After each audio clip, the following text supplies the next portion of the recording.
Welcome everyone. Today we learn how to use extension methods in a .NET API. So go to Visual Studio and create a new Ask.NET Core empty project. Define the name, select the version and create the project. So what is an extension method? It's a method that is added to an existing type without modifying the original type. So imagine a simple scenario when we have a shopping API and we want to sort products, orders, or another collection by created date. So to accomplish this goal, we will add a new extension method for the IEnumerable collection type. So in the Solution Explorer, create a new class called link extensions. So to define extension method, we need to declare this class as a static. And we also need to declare the method as static. So create a new public IEnumerable of type T. It will be a generic extension method,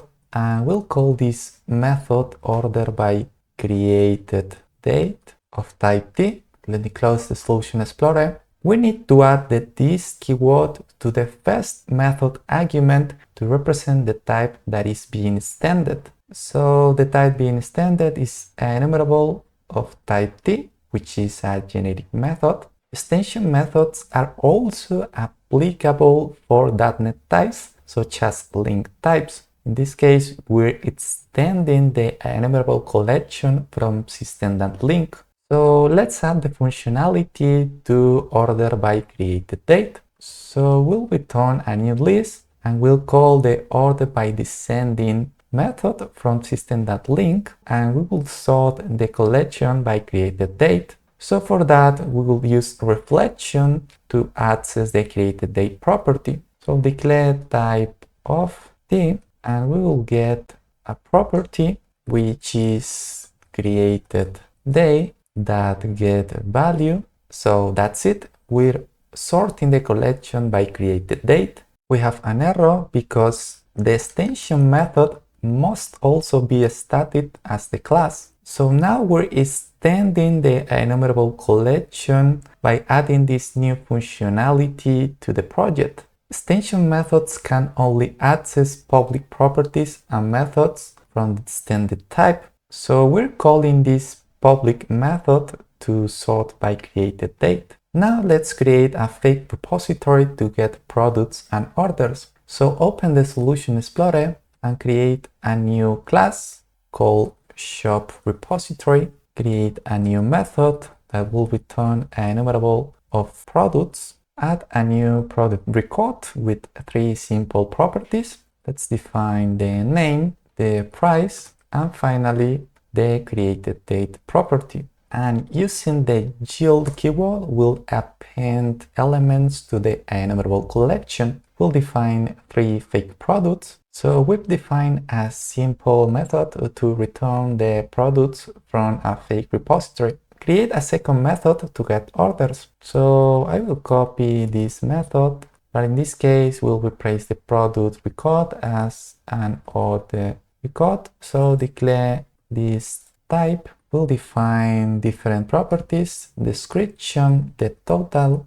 and the created date. Define the orders, rename as get orders. So we've set up the fake repository. Before testing the extension method in the minimal API, let's go to the extension method and add a simple summary. So we have the summary ready from this new functionality. So go to the program.cs file to define the minimal API. So let's define a product endpoint to return the products from the fake repository. Create a new variable called products. Create a new instance of the shop repository. You can apply dependency injection if you want and get the products. There are 2 ways to call the new extension method. The first one is to reference the static class, which is link extensions, and call the static method. And when we call the static method, we will pass the collection. And the second way to invoke the extension method is to simply call the method from the extended type. So let's comment this line, and instead we will use the products instance and invoke the new extension method. So as you will see, the new extension method appears in IntelliSense, and you can see the summary of this extension method in the method documentation. So let's call this new extension method. We don't need to pass the object type as a parameter. We simply access the extension method that now belongs to the instance type. So let's return the products sorted by created date.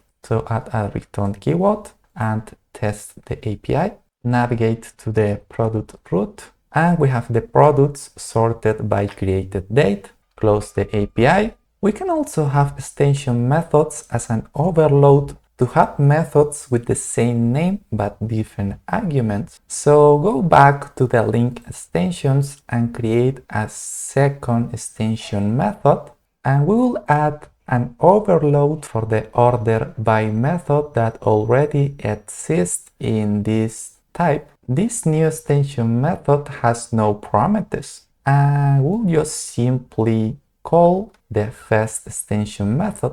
So this is a new overload for the order by method in the IEnumerable collection type. So go back to the minimal API and create a second endpoint to get the orders. Create a new variable called orders, and in this case we'll invoke the orders method from the repository and access the instance type and invoke the new extension method, the new overload. And look that this order by method has two generic overloads and the new extension method that we created with no parameters. So let's run the API, navigate to the ordered endpoint, and we have the orders sorted by created date. Close the API. So use extension methods when the method naturally applies to the instance type. In this case, the order by created date is naturally applied